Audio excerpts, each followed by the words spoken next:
Mga kabunyog, mga kababayan, magandang araw po sa inyong lahat. Welcome po sa isa na namang episode ng ating talakayan dito po sa ating social media platform na Veritas.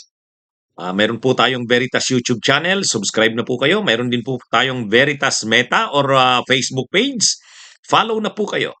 Mga kabunyog, dito nagdi-discuss ako ng piling-piling topic. Yung magandang topic na gusto kong malaman ninyo ang katotohanan dahil naniniwala tayo ang katotohanan o ang veritas ang magpapalaya sa ating bayan. Okay? Ito mga kabunyog, bakit wala nang naririnig mula kay Cayetano, ang leader ng minorya sa Senado? Pansin-pansin yan, ano? Di ba siya yung minority floor leader? Kumbaga, siyam silang minorya sa Senado, siya yung kanilang leader. Hmm? Siya yung ano, di dapat 'pag ikaw yung minority floor leader, ikaw yung pinakamabuka, ikaw yung nagsasalita sa ngalan ng minorya. Ngayon ang maingay si ano, si Marcoleta at saka si Amy Marcos. Ha? Yung press con nga nila, si Amy lang at saka si Marcoleta ang humarap nung ano, Senate Minority Report. Ha? Yung controversial na report ng minorya ng Senado tungkol sa mga investigasyon sa flood control. Bakit wala yung minority floor leader? Minority report yun eh. Ang nandun lang si Amy Marcos at saka si Marcoleta. Ha? Ano ba, anong nangyayari? Ano ba si Cayetano? Parang hindi na yata intact, hindi na sulid ang minorya. Unang-una, parang nagkakanya-kanya na, no? Si Bato nagtatago, si Bongo tahimik. Ang maingay na lang si Marcoleta at saka si Amy. Si Ruben Padilla, hindi mo rin maintindihan anong mga stand sa mga issues. Basta na lang nagsasalita ng kung ano-ano. Ha? Si Chis Escudero, si Jingo Estrada, si Joel Villanueva, tahimik. Sabagay, ang dahilan naman dun sa tatlo na yun bakit tahimik, wala mas may sarili silang mga problemang kinakaharap eh. May problema si Cheese, may problema si Jinggoy, may problema si Villanueva. Pag hindi nila naayos ang problema nila, kulong sila. Kaya yung tatlo na yon na dating maiingay, ngayon tahimik na. Pero sa sitwasyon na yan, dapat yung leader ng minorya, si Cayetano mismo, siya dapat ang pinakamabuka. Dapat pinaglalaban niya yung mga kasamahan niya sa minorya. Halimbawa, si Chis Escudero, si Joel Villanueva at si Jingo Estrada, dapat pinagtatanggol niya ito. Dapat pinapakita niya dito sa tatlo niyang kasamahan. Tatag lang kayo ng loob, huwag kayong panghinaan. Dapat ganun, di ba? Kumbaga, kailangan ni Chis Escudero, ni Joel Villanueva at ni Jingo Estrada ng suporta galing sa mga kapwa nila minorya. Ang dapat na maringgan ng pinaka-suporta galing sa leader. Si Cayetano yun. Bakit tahimik si Cayetano? Siya rin ba'y may kinakatakutan din? May kinakatakutan ba siya na wag na muna, wag na akong magsalita sa ganyan. Baka sa sunod ako naman ang marami pa naman akong mga sarili ko ring alam naman natin, di ba? May mga projects ang sila Diskaya doon sa mga flood control projects din sa Taguig. Baka maungkat pa yun, di problema na naman na rin niya.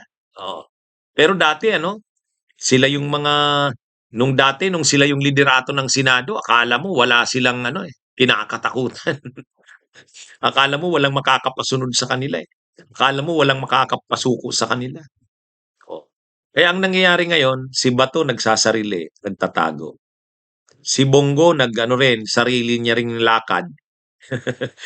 Wala, hindi mo na missing in action na rin si Bongo. Ang maingay na lang talaga yung dalawa, si Marcoleta at si Amy. Minsan sumasawsaw si Robin Padilla, bispalinghado naman ang mga pasok. Alakanin naman ang mga pasok ni Robin Padilla. Yung tatlo naman may inaasikaso yung kanilang mga kaso. Si Jinggoy, si Jewel at saka si Cheese. Si Cayetano, siya ang pinaka-leader, wala rin, tahimik rin eh. Kaya kumbaga parang ang nangyari sa minorya, kanya-kanya na lang muna tayo. Parang ang nangyari sa minorya ng Senado, kanya-kanya na lang tayo. May kanya-kanya tayong problema, eh. Ah, si Escudero naman na dapat sana kahit papaano magpalakas sa mga kasamahan niya, magpalakas ng loob, dapat nagsasalita, dinidepensa yung mga kasamahan niya sa minorya, hindi, eh. Tahimik nga, wala kang marinig ngayon. Dalawa lang 'yan. Una, um, baka may sarili rin siyang problemang kinakatakutan na baka maungkat 'pag naging maingay siya. Puwede 'yan, puwede 'yan. Oo. Um, Kaya ano ito, ang nangyari sa minorya, ito yung mga pinakamaiingay noon sa Senado. Lalo na nung doon sa usapin ng impeachment ni Sara, ito yung talagang akala mo ano, pero ngayon wala na ano, na parang nawindang yung minorya, eh. Dalawa na lang yung nag-aastang malakas pa sila, si Marcoleta at saka si Amy, ha? Nawala rin kasi ang kredibilidad ng minorya, eh, nawala yung kredibilidad ng minorya kasi anong ano, eh, di sila dapat ini-expose nila yung dapat tumutulong sila na mapanagot ang lahat ng sangkot. Kung ang mayorya parang kinakampihan sila Romualdez, kinakampihan ang administrasyon, kaya yung mga executive officials na nadadawit ang pangalan ay parang pinapalibre, ang trabaho dapat ng minorya i-counter 'yan. Kung ayaw nilang kung ang mayorya pinoprotektahan si Romualdez, dapat sila ang naglalabas ng ebidensya laban kay Romualdez. Pero wala naman silang nailalabas, eh. Wala naman silang nailalabas. Dapat sana 'yun ang inaasikaso ni Cayetano. Papaano yung respeto sa minorya ay mare-retain, mapapanatili. Una, dapat si Cayetano pinagtatanggol niya yung mga kapwa niya senador sa minorya. Pinapalakas niya ang loob ng mga ito. Pangalawa, pagdating sa investigasyon sa flood control, yung mga hindi kaya ng sa mayorya kasi parang may pinoprotektahan sila Lacson, ipipilit nila na ano, halimbawa, "O ito may testigo kami, o dapat isumpi na ito para mag-appear." Hmm. Kaya ano ito, kaya lang wala, eh. Ang nangyari parang natakot talaga yung minorya. Hindi na nakapagsalita, na-rattle. Ang pinakamalala yung leader nila hindi natin makita, wala tayong naririnig. Oh, siguro dasal na lang ng dasal, nagpi-preach. Busy yata si Cayetano sa pagpi-preach. Busy na yata sa pangangaral ng Biblia, ah. Yan yung ano, yan yung problema diyan. Kasi yung mga kasamahan niya ang kailangan nun hindi lang dasal.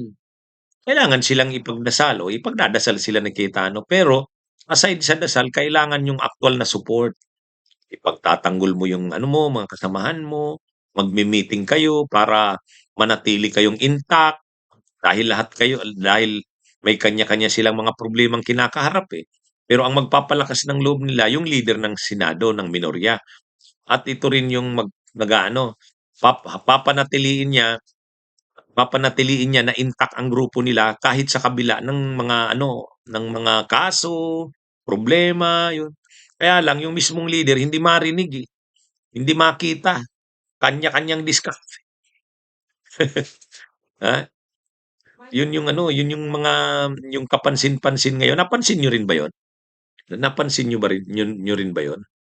Dati si Cayetano 'pag magsasalita si Cheese, sisigundahan ni Cayetano, yun 'di ba? Oh, ngayon si Cheese Escudero hindi na marinig.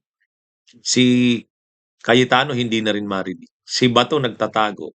Si Bongo missing in action. Sila Jewel, si Jinggoy saka si Cheese tahimik. Ang maingay na lang talaga yung tatlo, si Aimee at si Marcoleta at si Padilla. Oh, si Padilla naman maingay pero laging ano sablay. Maingay pero laging sablay. Yan po yan yung kasalukuyang kalagayan ng minorya sa Senado. Ah, ano kasi, akala mo noon walang makukuha sa kanilang, kahinaan o kaso o ngayon may mga kaso sila. Yun yung kanilang problema. Okay, mga kabunyog, mga kabayan, magandang araw po sa inyong lahat. Mabuhay po tayo.